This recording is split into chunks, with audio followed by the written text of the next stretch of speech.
So Luka Doncic has been having an absolutely insane season so far this year. He's averaging almost a 34-point triple-double. And man, ever since he put on that headband, he's just turned into Michael Jordan. I don't know what's going on. But with that being said, today, ladies and gentlemen, I'm going to be showing you guys how to make this Luka Doncic build on NBA 2K24 that has Hall of Fame space create. But with all of that out of the way, man, let's get started with today's video. Let's go. All right, so when starting out making this build, we're going to be going point guard, height 6'8", weight 200 pounds with a 6'8" wingspan. Now understand, Luka Doncic is 6'7". For some reason, when making this build, I just got better attribute spreads when I made it at 6'8", so I made the build 6'8". All right, so starting things off with the finishing, we're going to get an 83 close shot, which is going to get you hook specialist on gold, which is a nice badge to have on a Luka build. And then we're going to get an 88 driving layup, which is going to get us float game on Hall of Fame and access to a bunch of really great layup packages, which include LeBron James, James Harden, and Luka Doncic. Then moving on to the driving dunk, we're going to have a 70, which unlocks the Luka Doncic dunk package, which is a very good dunk package, and I think it's been good since like 2K22, so yeah,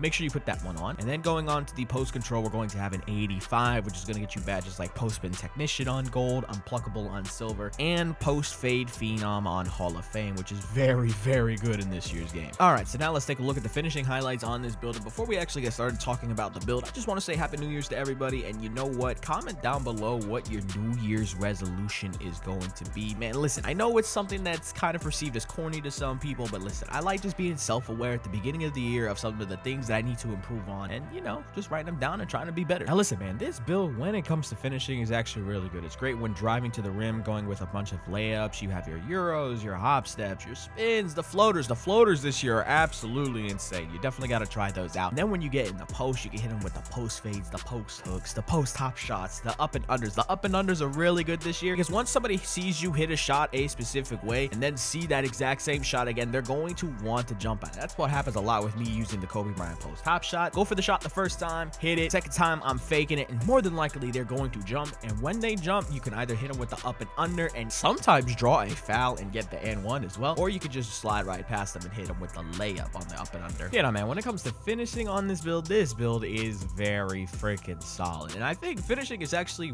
really good this year, aside from like the driving meter dunk. Everything else about finishing is OP. The layups, the standing dunks, the post hooks, everything else is good. It's just those driving meter dunks are just very inconsistent, but they can be OP at times too if you know what you're doing. All right, so now moving on to the shooting, and like I mentioned earlier on in this video, we're going to have a 96 mid-range shot, which is going to get you space creator on Hall of Fame, which is an essential badge to have on a Luka build so you can hit all those iconic step backs that he goes to in his game. Then for the three-point shot, we're going to have an 86 that's going to get you limitless range on bronze as well as agent threes on silver, which again, as a primary or secondary ball handler, those are very important badges to have so you can hit your shots off the dribble at the three-point line with a much higher rate. All right, so now let's get to these shooting highlights. And listen, you're going to be a knockdown shooter out at the three-point line with that 86 three-pointer, whether it's off the ball, off the dribble, does not matter. Look at the spin jumper right there. That's actually a clean shot. And when having such a high mid-range and high three-point shot, it's going to allow you to be creative with the shots that you take. Now listen, I understand that was that meta Jamal Murray behind the bag BS, but listen, that is a broken move. You gotta have it in the bag. I'm not gonna lie. Even though I really hate the move, it's just so freaking good, bro. And you know what? I got a question for y'all. I asked all of my 2K friends this question, but I never really asked you guys this question. Now listen, hear me out. Which move was more broken? The Jamal Murray behind the back this year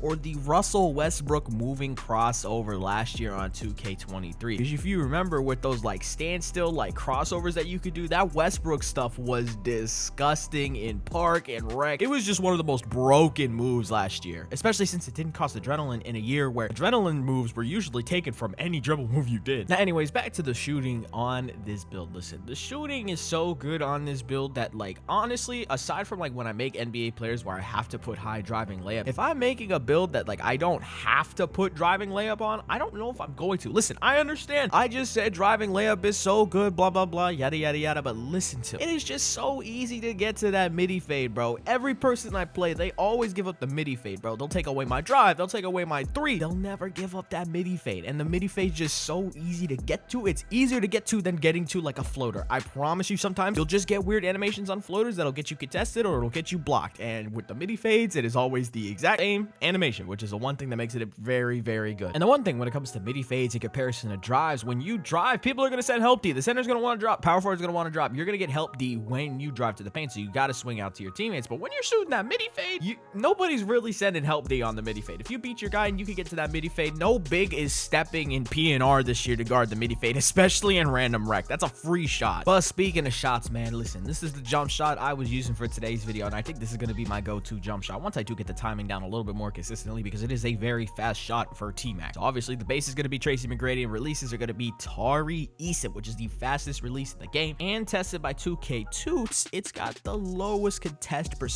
in comparison to other releases like Kyle Korver, Kobe Bryant, and so on and so forth. Yeah, this is going to be the jumper I'm using on all my builds where I can get T-Mac. All right, so now moving on to the playmaking, we're going to have an 87 pass accuracy, which gets you bailout on silver, which is a very nice badge to have when you are a primary ball handler. Then for the ball handler, we're going to have an 85 and a 75 speed with balls, so you can get silver speed booster, and you're going to get a bunch of really good dribble styles, which include Magic Johnson, Zach LaVine, LeBron James, Pro, but definitely my favorite of all those is the Pro dribble style. I'm not going to lie to you guys, that Magic Johnson dribble style is for the casuals. Listen, just hear me out. That dribble style is only good in part. You take that dribble style to rec, and good luck trying to get that shit up the court. That's all I'm going to say. The blowout dribble on that is terrible. If you beat your man, he's still going to be on you the whole way going up the court. And if you know how to use Pro dribble style, you can speed boost it offhand just as effectively as you would with Magic Johnson. But listen, man, actually talking about the playmaking on this build, that 85 ball handle is super nice on a 6'8", because that's going to allow you to do things like sham gods and nutmegs on this build by default. You're also going to be able to do some really good momentum dribbles. You get a new speed boost animation. There's just a bunch of really good things that you get at an 85 ball handle rating. And then when it comes to the pass accuracy on the build, the 87 is going to be really nice. Being able to have bailout on bronze, especially on these like 6'8" shot creating post score type of builds, is a very, very good thing to have. But even with that all being said, passing is still kind of weird in this game, and I feel like a lot of the passes that I do make with the 87, I probably could just make with a 77 or 75 pass accuracy, because passes just don't get enough velocity on them when you start putting higher ratings on your build. I just don't know what it is with pass accuracy. It just doesn't feel like you can actually throw heaters when you have high pass ac. All right, so now moving on to the defense, and not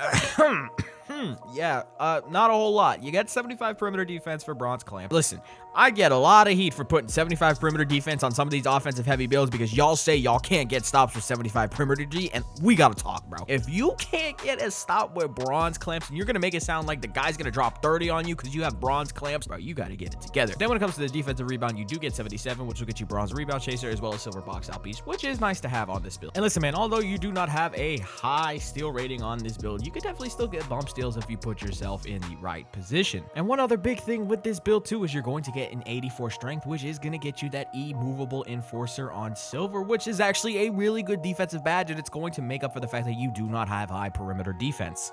All right, so now coming out of the My Player Builder, you are going to get the player comparisons of Devin Booker, Kobe White, and Cade Cunningham, and you're going to get the build name Diamond 3 level threat. Hope you guys enjoyed today's video. Happy New Year's to everybody, but I'm out, man. Peace.